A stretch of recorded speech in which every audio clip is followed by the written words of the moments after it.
வணக்கம். ரமேஷ் கண்ணனின் சமூக பார்வை யூடியூப் சேனல் மூலமாக உங்களை எல்லாம் சந்திப்பதில் நான் பெருமகிழ்ச்சி அடைகின்றேன்.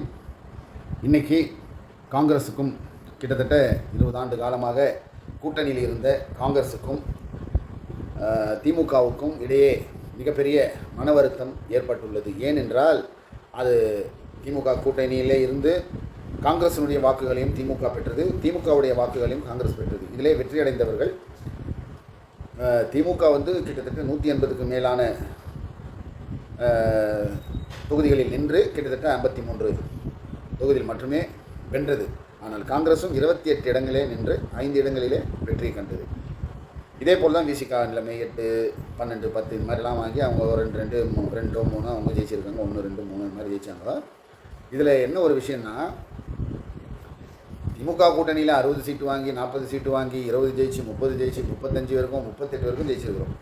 ஆனால் இதுவரைக்கும் கிடைக்காத அந்த ஆட்சியிலே பங்கு என்பது இந்த 5 தொகுதிகளிலே வெற்றி பெற்றதன் மூலமாக இன்றைய முதல்வர் விஜய் அவர்கள் அழைத்து ஆட்சியிலே பங்கு கொடுத்திருக்கிறார். இந்த மனது, இந்த பெருந்தன்மை ஏன் இத்தனை ஆண்டு காலம் திமுகவுக்கு வரவில்லை என்பதுதான் காங்கிரஸ்காரருடைய கேள்வி. காங்கிரஸ் மட்டும் இல்லை, கம்யூனிஸ்ட்டு, முஸ்லீம் லீக்கு எல்லாருமே, விசிகா முதற்கொண்டு எல்லோருமே ஏன் இந்த இதில் மந்திரி சபையில் இடம் கொடுத்துருக்குறாங்க. ஆனால் அதிக பெரும்பான்மையான இடங்களை வெற்றி வைத்தோம், அதிக சீட்டு வாங்கும் போதும் நம்மளுக்கு மந்திரி சபையில் இடம் அடிக்க தமிழ்நாட்டுக்கு செட் ஆகாது அப்படின்னு ஸ்டாலின் சொன்னார். முன்னாள் முதலமைச்சர் ஸ்டாலின் அவர்கள் அப்படி சொன்னார்.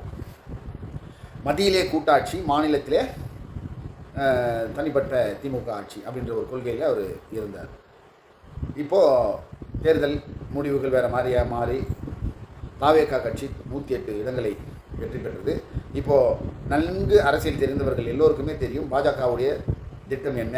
அவங்க கவர்னரை வைத்து தமிழகத்தை ஆள வேண்டும் அப்படின்ற எண்ணத்தில் அவங்க மாதிரி ஒரு கூட்டணி அமைத்து அந்த சில விஷயங்கள் எல்லாம் மிக பெரிய சாதுரியமான அரசியல்கள் எல்லாம் செய்து அவர்கள் அதை நோக்கி போனாங்க. ஆனால் அதையும் மீறி தாவேகா ஆட்சி அமைக்கக்கூடிய அளவிற்கு 108 இடங்களிலே வெற்றி பெற்று கொஞ்சம் இடம் அவர்களுக்கு ஒரு 10 இடம் தேவைப்படுகிறது.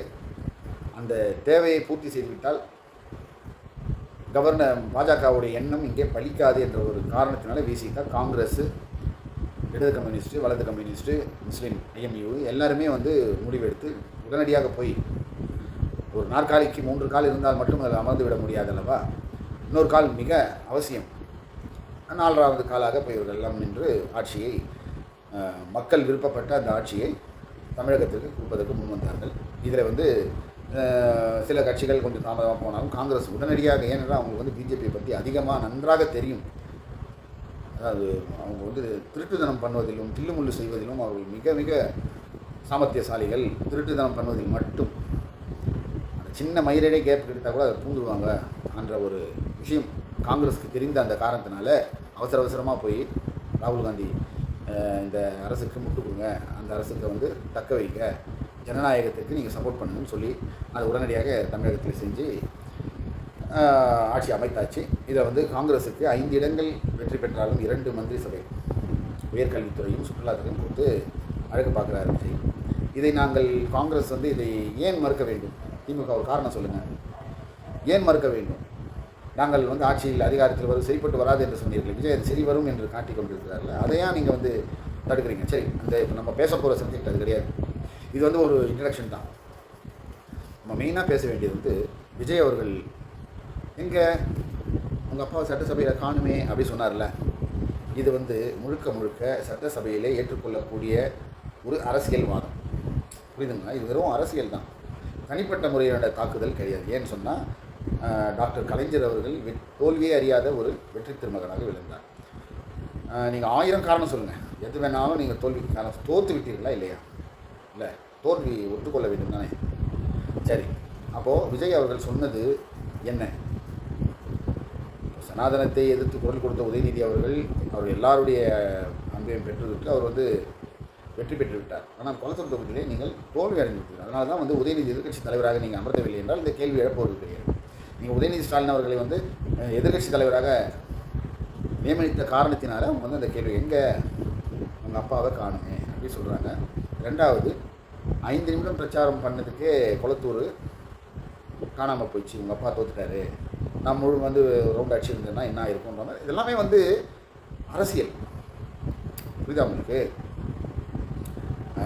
ஜெயலலிதா அம்மையார் இருந்திருந்தாலோ கலைஞர் இருந்திருந்தாலோ இப்படி ஒரு யாராவது ஒருவர் அதாவது சாதுரியமாக ஒரு கட்சியை துவக்கி அவங்க ஆட்சியை பிடிக்கிற அளவுக்கு இவங்க 2 பேருமே விட்டுருக்க மாட்டாங்க. ஏன்னா ஒரு சின்ன உதாரணம் சொல்கிறேன். திமுகவில் டிசி விஜயன் ஒருத்தர் இருந்தார். அவர் வந்து திருவத்தூரில் ஒரு கலைஞரை வர வச்சு பெரிய மீட்டிங் போடுறாரு. அப்போ பார்த்தீங்கன்னா இந்த கொடிக்கம்பங்கள்லாம் இரும்பு ராடில் வந்து கொடிக்கம்பங்கள் நட்டு வச்சுருக்கிறாங்க. அது வந்து சவுண்ட் சர்வீஸும் கொடிக்கம்பம் கான்ட்ராக்டுக்காரன் அவங்க வந்து வைக்கிறாங்க. அந்த கொடிக்கம்பத்தை பிடிச்சி ஒரு சின்ன பையன் இங்கேருந்து அங்கே தாவறான். அது போய் பவர் கேபிள் அந்த ஓவர் ஹெட்டில் வரும் கரண்ட், அதனால பட்டு அந்த பையன் இறந்துடும். இதற்கு டிசி விஜயன் வந்து பெரிய மாநாடு போடுறாரு. அவர் வந்து திருவள்ளூர் மாவட்டத்துக்கு ஒரு பெரிய ஒரு மாவட்ட செயலாளர், பெரிய போஸ்டிங்கில் இருந்தார், எம்எல்ஏ ஆனால். அவர் எம்எல்ஏவாக இருக்கும்போது அதிமுக கவர்மெண்ட் மாறிட்டு, அதனால் கலைஞர் எலெக்ஷன் டைமில் நீ வந்து கலைஞரை வர வச்சு மீட்டிங் போடுறியா அப்படின்ட்டு அவரை வந்து சிறையில் அடைச்சான். சவுண்ட் சர்வீஸ் வேறு, அந்த கொடி கான்ட்ராக்ட் வச்சுருந்தவன் வேறு, அது அவனை தான் நீங்கள். ஆனால் அந்த அம்மையார் வந்து டிசி விஜயன் அரெஸ்ட் பண்ணி ஜெயிலில் போட்டாங்க. இந்த மாதிரியான ஒரு காலகட்டத்தில் வந்து புதிதாக ஒரு கட்சி துவங்குவது, பிரச்சாரம் பண்ணுவது என்பது மிக மிக மிக ஒரு பெரிய கஷ்டம்.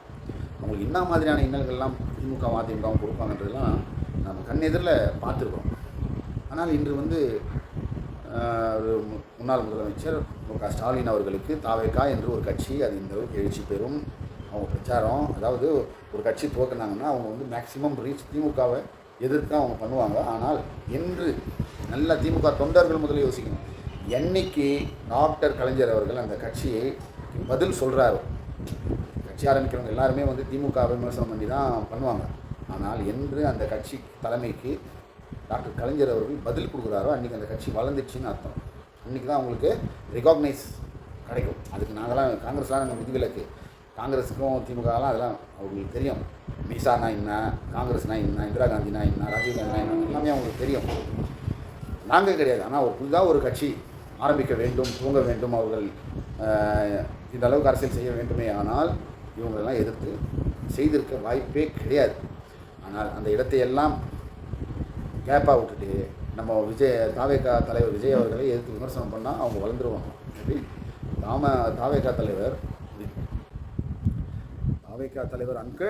அங்கிள்னும் போது கூட நம்ம முன்னாள் முதலமைச்சர் அவர்கள் அதற்கு எந்த ஒரு எதிர்ப்புமோ பதிலோ கொடுக்காத காரணம் என்னன்னு பார்த்தீங்கன்னா, அந்தளவுக்கு நீ வரல, நான் பதில் சொல்கிற அளவுக்கு கூட நீ வளரலை தம்பி அப்படின்னு விஜய் நினைத்தாங்க. ஆனால் மக்களுடைய தீர்ப்பு எப்படி இருந்ததுன்னு சொன்னால், முழுக்க திமுக அதிமுக இவர்களுக்கு எதிராக மக்கள் தீர்ப்பளித்து விஜய் அவர்களை முதலமைச்சராக ஆக்கிட்டாங்க. சரிங்களா?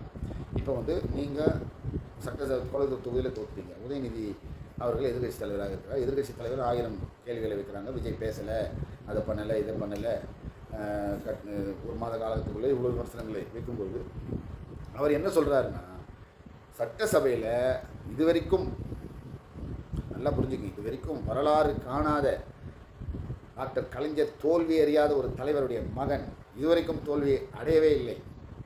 1000 விளக்கிலும் சரி, குளத்தூர்லையும் சரி. ஆனால் நான் 5 நிமிஷம் குளத்தூரில் பிரச்சாரம் பண்ணேன், எங்கள் அப்பாவை காணுமே, தோத்துட்டாரு. இது முழுக்க அரசியல். நீங்கள் வந்து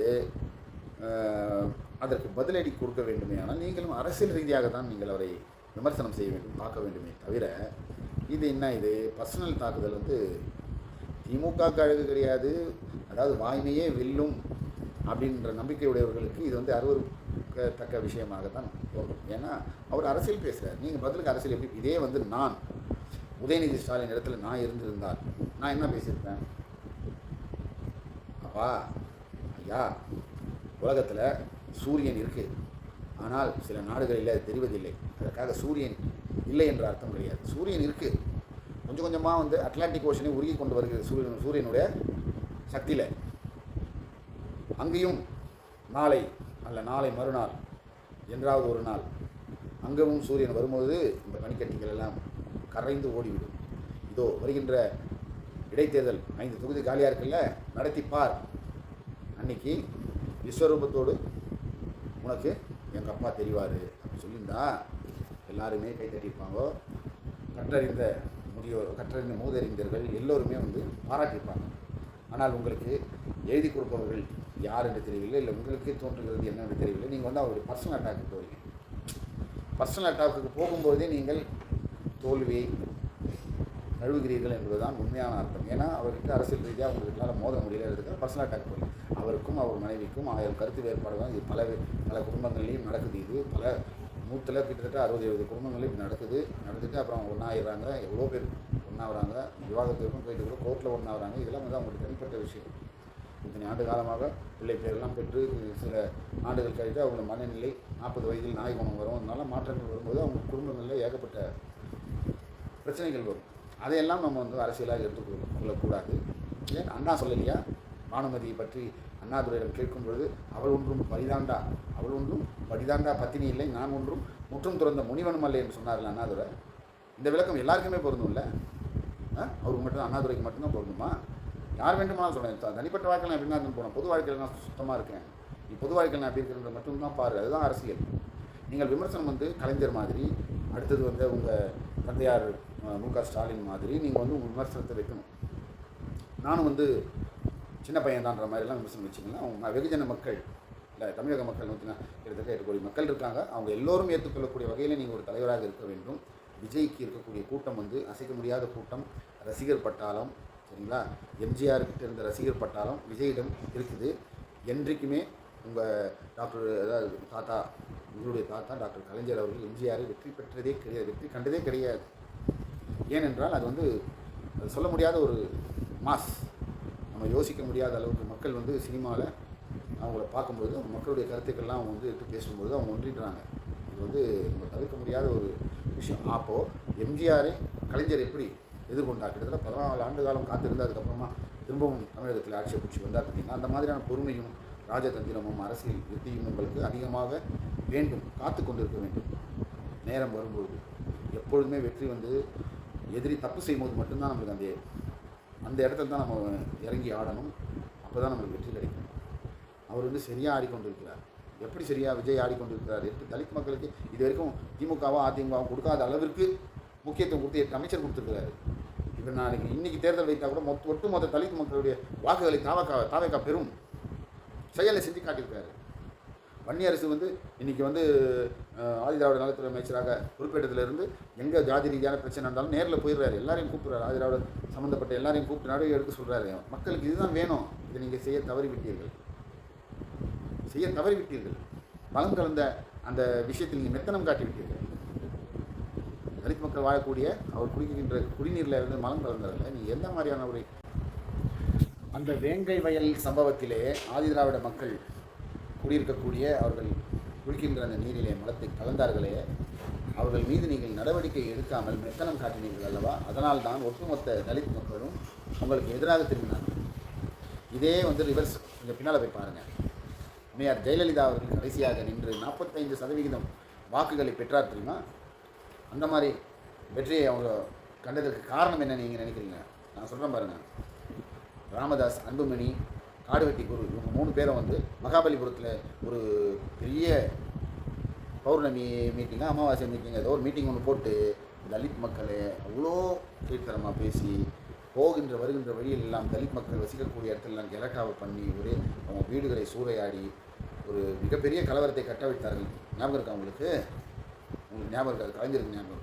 அந்த நேரத்தில் அம்மையார் அவர்கள் துரிதமான நடவடிக்கை எடுத்து காடுவெட்டி குரு, அன்புமணி, ராமதாஸ் எல்லோரையுமே புழல் சிறைக்கு அனுப்பி அவங்க வெயிலில் வெளியே வர முடியாத அளவுக்கு வழக்குகளை அவங்க மேலே போட்டு கடைசியில் ராமதாஸுடைய மனைவி, மருமகள் எல்லோரும் பெண்கள்லாம் போய் அந்த அம்மையாரை பார்த்து எஞ்சி கூத்தாடி பிறகு ராமதாஸையும் அன்புமணியும் விடுதலை செஞ்சார். காடுவெட்டியே குருவை அவர்கள் விடுதலை செய்யவில்லை.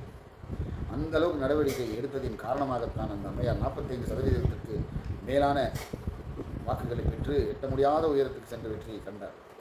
ஆகவே ஒரு நிலைப்பாடை ஒருத்தனை சப்போர்ட் பண்ணி இன்னொருத்தங்களை வந்து அவங்களுக்கு எந்த அநியாயம் நடந்தாலும் கண்டுக்காமல் இருக்கிறது அரசியல் கிடையாது. ஒரு கோடு போடுங்க, இது சரி, இது தவறு யார் செய்தாலும் தண்டிங்க, சரியானதை யார் செஞ்சாலும் பாராட்டுங்க, அவங்களுக்கு அங்கீகாரம் பண்ணுங்க. இந்த அரசியல் தான் மக்கள் இனி ஏற்றுக்கொள்வார். இன்றைக்கி உங்களுடைய கொளத்தூர் தொகுதியில் தோல்வி காரணம், கொளத்தூர் என்ற ஊர் இருக்குல்ல, முழுக்க தலித் மக்கள் வசிக்கக்கூடிய ஊர். அந்த ஊரில் உங்களுக்கு வாக்குகளே விடவில்லை. இதுதான் முக்கியமான காரணம். மேலும் ஸ்டாலின் அவர்கள் அவருக்கு விஷயம் தெரியுமோ தெரியாத தெரியல, சேகர்பாபு மாவட்ட செயலராக இருந்து அவர் என்ன சொன்னார்னா, கொளத்தூர் தொகுதியில் கூட்டணி கட்சிகளுக்கு இடமே கிடையாதுன்னு போன கவுன்சிலர் தேர்தலில். ஏன் கூட்டணி கட்சிகளெலாம் ஒரு சீட்டு தர மாட்டேன்றார் கொளத்தூர் தொகுதியில் கேட்டால், நாங்கள் கோடி கணக்கில் வாரி அரிசி மக்களுக்கு நலப்பணிகள்லாம் செஞ்சுருக்கிறோம், நீங்கள் ஓசியில் வந்து ஜெயிச்சுட்டு போகலாமா அப்படின்னு ஒரு கேள்வி கேட்டார். அப்போது ஆட்சி அதிகாரம் எங்களிடம் இருந்தால் நாங்களும் மாதிரி செய்வோம்ல, உங்கள்கிட்ட ஆட்சியை கொடுத்துட்டு நாங்கள் முட்டு கொடுத்து நிற்கிறோம். அப்போ நீங்கள் செய்கின்ற எல்லா காரியத்திலும் எங்களுக்கும் பங்கு இருக்கிறது, அந்த பங்கில் நாங்களும் அனுபவிக்க வேண்டும். டாக்டர் கலைஞர் அவர்கள் சேப்பாக்கம் தொகுதியில் கூட்டணிக்கு சீட்டு கொடுக்கலையா? கூட்டணி கட்சியினர் வந்து என்ன, நீங்கள் கெடுக்காத பேரையை நாங்கள் கெடுத்து விடுவோம்? அது மாதிரி ஜனநாயகத்துக்கு விரோதமாக திமுக அதிமுக ரெண்டுமே திராவிட கட்சிகள் ஜனநாயகத்தை தூக்கி பிடிக்கக்கூடிய கட்சிகள் என்ற ஒரு பிம்பம் இருப்பதனால் மட்டும்தான் மக்கள் வாக்களித்து கொண்டிருக்கிறார்களே தவிர எந்த ஒரு அடிமை மனப்பான்மையும் கிடையாது. இன்றைக்கி உங்களுக்கெல்லாம் மாற்றாக ஒரு சக்தி வந்துவிட்டது என்பதற்காக முதல்வர் விஜய் அவர்களை கண்டமேனிக்கு விமர்சிப்பது கூட்டணி கட்சியினர் மட்டுமல்ல, யாருமே மக்கள் யாருமே ஏற்றுக்கொள்ள மாட்டார்கள். ஆகவே அரசியல் ரீதியாக ஒரு கேள்வியை கேட்டால் அதற்கு நீங்கள் அரசியல் ரீதியாக மட்டும்தான் பதில் சொல்ல வேண்டுமே தவிர, அவர் அவர் குடும்பத்தை நீங்கள் சீண்டி பார்ப்பதும், பதிலுக்கு அவர் உங்கள் குடும்பத்தை சீண்டுவதும் எங்களை போன்றவர்கள் பார்த்து கொண்டு கஷ்டம். எதிர்காலத்தில் எச்சரித்து போகிற கதையாகிடும். சரிங்களா? உதயநிதி அவர்கள் ஊருக்கே தெரிஞ்ச விஷயம், அன்சிகா மோத்மலாய்க்காக விஷம் குடித்த கதையும் தெரியும், நயன்தாரா பின்னால் சுத்தின கதையும் தெரியும். எல்லாம் இருந்தாலும் கலைஞருடைய பேரன் ஸ்டாலினுடைய மகன் என்பதற்காக அந்த மரியாதையை மக்கள் உங்கள் மீது வைத்திருக்கிறார்கள். எதிர்காலத்தில் எச்சரித்து பார்த்தீர்கள்.